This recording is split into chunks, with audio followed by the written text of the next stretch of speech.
Hi everyone. So ఈరోజు interest బ్లాగ్తో నేను మీ ముందుకు వచ్చాను. నా ఛానల్ కనుక మీరు ఫస్ట్ టైం చూసినట్టయితే సబ్స్క్రైబ్ చేసుకోండి. So let's go to video. So ఇది టెంపుల్ అనమాట, బద్రీనాథ్ టెంపుల్. దక్షిణకే బద్రీనాథ్ అని మీకు అందరికీ తెలిసి ఉండొచ్చు. నార్త్ సైడ్ ఉంటుంది టెంపుల్, విష్ణు ఆలయం అనమాట.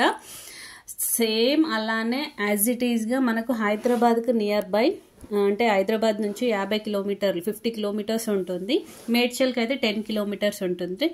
చాలా చాలా అద్భుతంగా ఉంది. ఆర్కిటెక్చర్ చూడొచ్చు మీరు, అక్కడ డిజైన్ కావచ్చు, కలరింగ్ కావచ్చు, సేమ్ యాజ్ ఇట్ ఈజ్ నార్త్లో ఎలా ఉందో బద్రీనాథ్ టెంపుల్ సేమ్ అలానే హైదరాబాద్లో ఉంది. ఈ టెంపుల్ ఇది లోపల ఓవర్వ్యూ చూడొచ్చు మీరు. లోపల షూట్ చేయనీయలేదు వాళ్ళు, అంటే స్వామిని షూట్ చేయనీయలేదు కాబట్టి నేను స్వామిని చూపించలేదు. సో ఇది అవుట్ సైడ్ అనమాట. అవుట్ సైడ్ సేమ్ ఆర్కిటెక్చర్ మొత్తం, డిజైనింగ్, కన్స్ట్రక్షన్ అంతా కూడా నార్త్లో ఎలా ఉందో అలానే అనమాట. సో ఈ టెంపుల్ వచ్చేసి 6 సంవత్సరాలు కన్స్ట్రక్షన్ కంప్లీట్ చేయడానికి టైం పట్టింది. ఎంత అద్భుతంగా ఉందో చూడండి. జూన్ 2023లో రీఓపెన్ చేశారు. కన్స్ట్రక్షన్ 23 ఏప్రిల్లోనే కంప్లీట్ అయింది, కానీ జూన్లో ఓపెన్ చేశారు. సేమ్ ఇక్కడ అంతా టెంపుల్ కావచ్చు, ఆర్కిటెక్చర్ కావచ్చు, as it is north side ఉన్న బద్రీనాథ్ టెంపుల్ ఎలా ఉందో అలా మనం అంత దూరం వెళ్ళలేని సిచ్యువేషన్లో మనము ఉంటాం కాబట్టి మనం ఇక్కడనే విష్ణుమూర్తిని బద్రీనాథ్ టెంపుల్లో దర్శనం చేసుకోవచ్చు. సో చాలా అద్భుతంగా ఉంది కదా.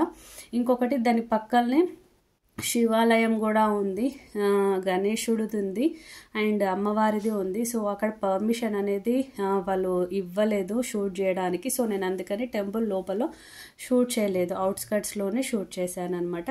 సో మీరు కనుక ఎవరైనా ఇప్పటికీ దర్శించుకోలేకపోతే నార్త్ సైడ్ వెళ్ళి మీరు బద్రీనాథ్ టెంపుల్ని దర్శించుకోవడానికి చాలామందికి కుదరదు కదా. సో మన హైదరాబాద్ నియర్ బైలోనే ఉంది, 50 కిలోమీటర్స్ అండి అంతే.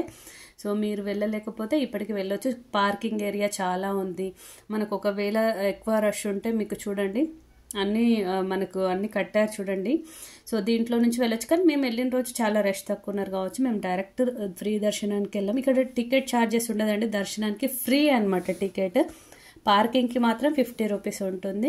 సో ఇది చూడండి, నాకైతే చాలా నచ్చేసి నేను సెల్ఫీ వీడియో కూడా తీసుకున్నాను. చాలా నచ్చింది, పీస్ఫుల్గా అనిపించింది. విష్ణుమూర్తిని దర్శించుకోవడం అనేది చాలా బాగుంది. ఇక్కడ ప్రసాదం వచ్చేసి మిశ్రీ అండ్ మిరియాలు కలిపి ఇచ్చారు. సేమ్ మొత్తం అక్కడ నార్త్. ఇంకోటి అఖండ దీపం ఉంటుందండి. 365 రోజులు విష్ణుమూర్తి దగ్గర అఖండ దీపం, అది నార్త్ నుంచి ఉత్తరాఖండ నుంచి తీసుకొచ్చిన దీపమే అక్కడ వెలుగుతూ ఉంటుంది అనమాట. సో మీకు ఈ వ్లాగ్ ఎలా అనిపించింది? మీరు కూడా బద్రీనాథ్ టెంపుల్ని దర్శించుకోండి. సో ఎలా అనిపించిందో కామెంట్ బాక్స్లో మెన్షన్ చేయండి. Thank you for watching.